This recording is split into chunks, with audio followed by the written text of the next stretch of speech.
Kalau ke Mas Reza nih ya, ini kan menariknya kalau kalau tadi Mbak Nila entrepreneur, terus kalau Mbak Ria itu student gitu ya, yang pindah ke Bali. Kalau dirimu kan memang sebagai pekerja gitu ya. Nah Yap, mungkin betul. mungkin aku nggak tahu nih. Kalau aku meraba-raba, biasanya kalau sebagai pekerja tuh agak mungkin challenge-nya lebih ya. Kalau entrepreneur kan ya, what they want to decide, apa yang mau diputuskan gitu, dia bisa mengatur waktu lah gitu. Kalau entrepreneur kan lebih fleksibel gitu waktunya. Student juga ya karena bisa long distance learning ya, mungkin juga jadi lebih fleksibel. Tapi kalau employee ini nggak kebayang nih, waktu itu gimana kamu memutuskan untuk ke Bali, bisa diceritain? Oke, sebenarnya kalau dari sisi employee sih kebetulan emang aku bekerjanya itu emang di perusahaan luar, jadi sebenarnya software dari luar gitu yang mereka mau expand ke Indonesia. Jadi basically sebenarnya aku nggak bisa keluar, intinya aku nggak dapat visanya, jadi ya udahlah kayak Reza you have to stay in Indonesia aja gitu. Oh ya udah gitu. Terus akhirnya sebenarnya nggak terlalu yang benar-benar, karena emang kebetulan emang perusahaan-perusahaan yang aku kerjain ini juga kayak startup tech juga kan. Jadi emang mereka udah work from home sampai nggak tahu kapan kayak gitu. Tapi yang what made me decide sebenarnya itu adalah teman-teman sih. Kebanyakan emang karena kalau di tech di Jakarta gitu tuh kebanyakan mereka pada pindah ke Bali, dan I think I have like 5 circle of friends yang sebenarnya tuh mereka yang ceritanya sama. Mereka cuman Oh, bawa semua orang koper Jakarta, semi, semua orang enggak, Jakarta orang yang ke Bali. Palembang.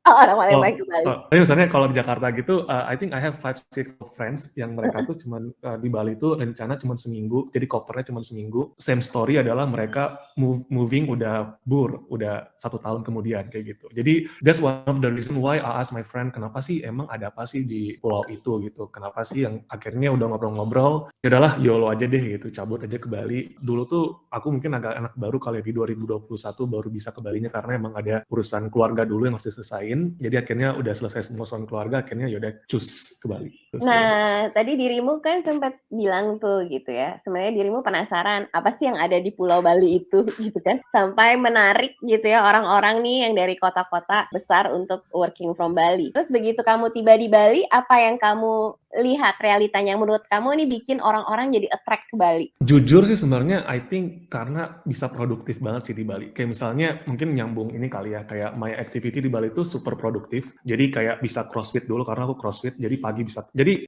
in short itu adalah jam kerja aku emang ngikutin waktu Jakarta. Jadi kalau di Bali itu kayak memiliki 1 jam lebih, ada ekstra 1 jam lah untuk memulai hari gitu. Jadi in short in Bali itu aku bisa crossfit di pagi hari, intinya bisa lari dulu di pantai, habis itu bisa sarapan, terus bisa produktif lah kerja, terus pas jam makan siang sebenarnya itu udah bisa kayak makan bareng sama temen juga lah bareng, terus habis itu bisa sunset bareng, terus itu kayak lebih apa ya, lebih ke arah emang yang working life balance aja sih sebenarnya di situ. Terus itulah kenapa mungkin aku understand kenapa sih orang-orang tuh pada betah ya, karena mereka bisa memanfaatkan waktu semaksimal mungkin dalam waktu 24 jam itu untuk kehidupan pribadi, profesional, dan juga yang lainnya seperti itu. Dan juga sebenarnya ya mungkin karena emang aku kan tinggal di daerah yang lumayan deket kemana-mana lah, jadi sebenarnya everywhere I go tuh sebenarnya ya di bawah 10 menit lah intinya kayak gitu. Itu makanya Hmm. lebih di Bali tuh bisa sampai 5 tempat dalam sehari lah kayak gitu.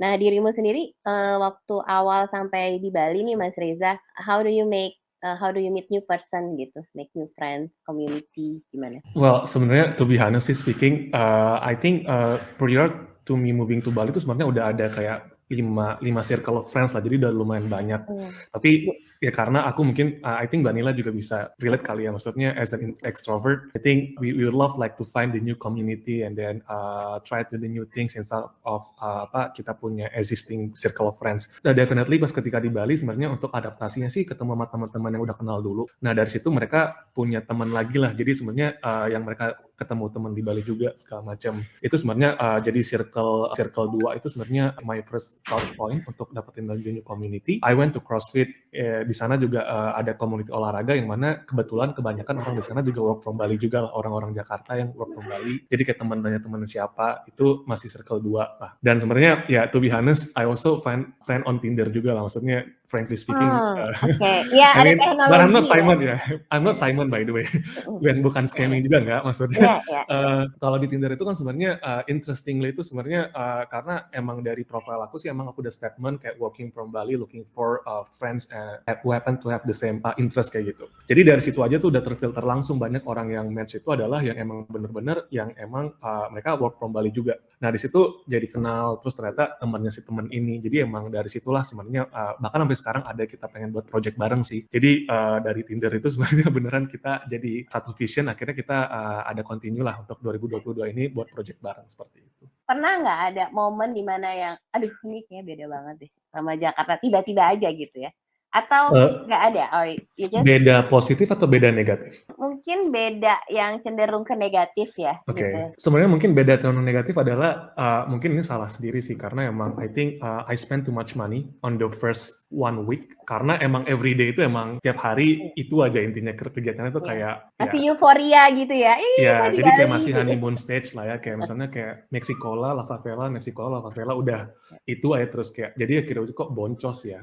Tapi I think that's the negatif adalah yang lumayan agak culture shock emang gara-gara di situ. Tapi aku juga realize sih itu mungkin hanya cuman sebatas culture shock untuk kayak the first 1 week lah. Tapi setelah itu sebenarnya I get to use it better lah. Maksudnya kalau dulu pertama kali kan kayak makannya kayak terlalu yang ya di kafe-kafe yang anak-anak Jakarta lah gitu. Maksudnya pay-nya udah wow lumayan boncos juga ya. Tapi setelah minggu kedua udah mulai kayak nge-GoFood, udah mulai makan kayak warteg pinggir jalan yang mana cost-nya tuh malah lebih baru tahu lah ternyata this is the Bali life.